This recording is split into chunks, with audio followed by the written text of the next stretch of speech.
Trichy துறையூரில் ambulance ஓட்டுநரை தாக்கிய அதிமுகவினர் மீது வழக்கு பதிவு செய்யப்பட்டிருக்கிறது. துறையூர் நகர அதிமுக செயலாளர் பாலு உள்ளிட்ட 14 பேர் மீது 6 பிரிவுகளின் கீழ் வழக்கு பதிவு செய்யப்பட்டிருக்கிறது. விவரங்களோடு நமது செய்தியாளர் இஸ்லாம் இணைகிறார். இஸ்லாம், இந்த தாக்குதலில் ஈடுபட்ட அதிமுகவினர் யார்? அவங்க மேலெல்லாம் என்னென்ன வழக்குகளை பதிவு செஞ்சிருக்காங்க காவல்துறையினர்? திருச்சி மாவட்டத்துல கடந்த 3 நாட்களாக எடப்பாடி பழனிசாமி மக்களை காப்போம் தமிழகத்தை மீட்போம் என்கிற அந்த பிரச்சாரத்தை மேற்கொண்டு வருகிறார்.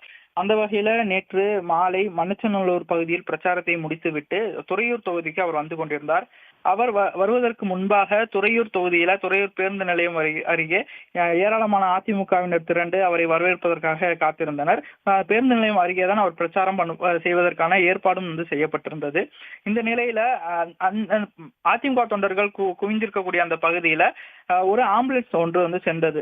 அந்த கூட்டத்திற்கு வந்த ஒரு நபர் மயக்கமடைந்து விட்டதாக கிடைத்த தகவலின் அடிப்படையில அவரை மீட்டு மருத்துவமனைக்கு அழைத்து செல்வதற்காக அந்த ஆம்புலன்ஸ் வந்தது. அந்த ஆம்புலன்ஸ் செந்தில் என்கிற ஓட்டுநர் ஓட்டி வந்தார். அந்த ஆம்புலன்ஸில் தொழில்நுட்ப வல்லுநராக ஹேமலதா என்பவர் இருந்துள்ளார். அந்த கூட்டத்திற்குள் ஆம்புலன்ஸ் அவசரமாக சென்ற போது அதை மறித்த அதிமுகவினர் அந்த ஆம்புலன்ஸை அடித்தனர். அதே போல அந்த ஓட்டுநர் செந்தில்குமாரையும் அதே போல ஹேமலதாவையும் தாக்கினர்.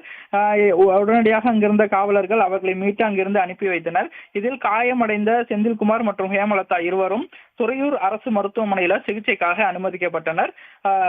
இது தொடர்பாக துறையூர் போலீசார் விசாரணை மேற்கொண்ட நிலையில அவர்களை ஆம்புலன்ஸையும் அதே போல ஆம்புலன்ஸ் ஓட்டுநர், ஆம்புலன்ஸ் இருக்கக்கூடிய டெக்னீஷியன் ஹேமலதா ஆகியோர் தாக்கியதாக அதிமுக நகர்மன்ற செயலாளர் பாலு, அதே போல அதிமுகவை சேர்ந்த விவேக், தீனதயாளன் உள்ளிட்ட 14 பேர் மீது வழக்கு பதிவு செஞ்சிருக்காங்க. அதாவது வன்முறையில ஈடுபடுவது, ஒருவருடைய சுதந்திரமான நடமாட்டத்தை தவறான முறையில தடுப்பது, பொது இடத்தில் ஆபாசமாக பேசுவது, செயல்படுவது, பொது ஊழியரை அவருடைய கடமையை செய்ய விடாமல் தடுப்பது, மிரட்டல் விடுப்பது உள்ளிட்ட 6 பிரிவுகளின் கீழ் 14 பேர் மீது துறையூர் போலீசார் வழக்கு பதிவு செஞ்சிருக்காங்க.